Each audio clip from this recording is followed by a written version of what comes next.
قل بفضل الله وبرحمته فبذلك فليفرحوا هو خير مما يجمعون۔ اللہ تعالیٰ کی کاریگری، یہ 2 پیجز جو آخری ہیں نا، اس کو اپنے دل کی تختی پہ لکھ لیجئے کہ اللہ تعالیٰ کائنات میں کیا کیا کر رہا ہے، اور پھر بھی ہم اس کو چھوڑ کر دوسروں پہ نظریں لگائیں۔ اور وہ ایسا ہے جس نے آسمان سے پانی برسایا، پھر ہم نے اس کے ذریعے سے ہر قسم کے نباتات کو نکالا، پھر ہم نے اسے سبز شاخ نکالی کہ اس سے ہم اوپر تلے دانے چڑھے ہوئے نکالتے ہیں، اور کھجور کے درختوں سے ان کے گچھے میں سے خوشے ہیں جو نیچے کو لٹک جاتے ہیں، اور انگوروں کے باغ اور زیتون اور انار کے بعض ایک دوسرے سے ملتے جلتے ہوتے ہیں اور کچھ ایک دوسرے سے ملتے جلتے نہیں ہوتے۔ ہر ایک کے پھل کو دیکھو جب وہ پھلتا ہے، اور اس کے پکنے کو دیکھو، ان میں دراصل دلائل ہیں ان لوگوں کے لیے جو ایمان رکھتے ہیں۔ کیا پتہ چلا آپ کو اس آیت سے؟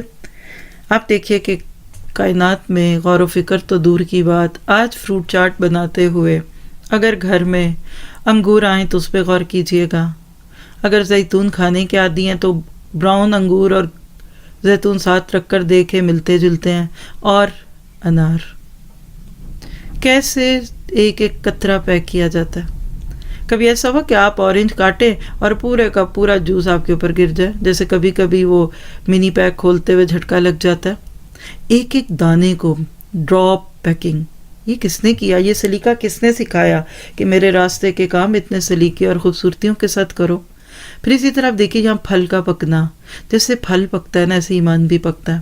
مثلا آپ دیکھیے کہ کچا پھل کھٹا ہوتا ہے، کچا ایمان اتنا کھٹا ہوتا ہے ہر وقت رونا ہی آتا رہتا ہے بندے کو، ہائے ساری دشمن ہو گئے، میاں جی یہ کہہ گئے، ہائے بیگم کا مزاج بدل گیا، آپ تو بڑی باتیں کرتی تھیں کہ جی ایمان بڑا میٹھا ہوتا ہے اور ایمان کا پھل میٹھا، تو کہہ دیتے ہیں کہ ابھی کچے ہیں، ذرا آگے جائیے میٹھے ہو جائیں گے۔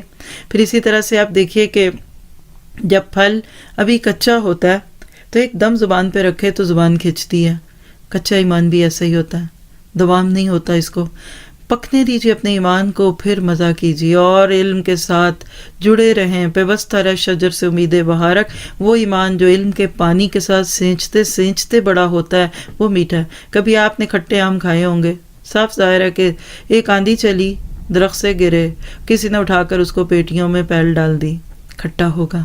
تو جڑے رہیے مرکز کے ساتھ، علم کے سورس کے ساتھ جڑے رہیں گے، آپ کا ایمان ضرور بڑھے گا، ورنہ تو آپ دیکھیے گا کہ بکھرے ہوئے انگور کے ان دانوں کی طرح، یا زمین پہ کچے پکے گرے ہوئے پھل جو چاہے پلمز ہوں یا بیریز ہوں پاؤں میں ہی آ جاتے ہیں۔ ایسے لوگ، ان کی تو کوئی اوقات نہیں ہوتی۔ جب ہم سب ایک جگہ مل جاتے ہیں، ٹیم ورک ہوتا ہے، تو ایک فروٹ چاٹ کی طرح دیکھیے رنگ کتنا بھرتا ہے۔ اس وقت یہ کام جو ہو رہا ہے یہ کوئی میں کر رہی ہوں، اللہ مجھے معاف کرے اس دعوے کے سے بھی، کتنے لوگ ایک ٹیم کے اندر جڑے ہوئے، کتنے موتیوں اور کوئی انگور ہیں تو کوئی سیب ہے تو کوئی کیلے ہیں۔ تو اپنی خوبی پہچانی اور جس کو آپ صحیح سمجھتے ہیں، جس کے ساتھ آپ کا دل لگتا ہے اس میں چلے جائیں۔ اکیلا بندہ تنہا، آخر میں صرف یہی رہ جائے گا انا للہ و انا الیہ راجعون۔ باجی بڑی اچھی تھی، باجی بڑا درد رکھتی تھی، انکل جی بڑے اچھے تھے۔ جہاں ٹیم ورک نہیں ہوتا وہاں ڈریم ورک نہیں ہوتا۔ یہ کائنات کے پھل ہمیں سکھا رہے ہیں، اور اللہ تو ہمیں کہتے ہیں ابھی اور غور کرو، لیکن ہمارا وقت اس کی اجازت نہیں دیتا۔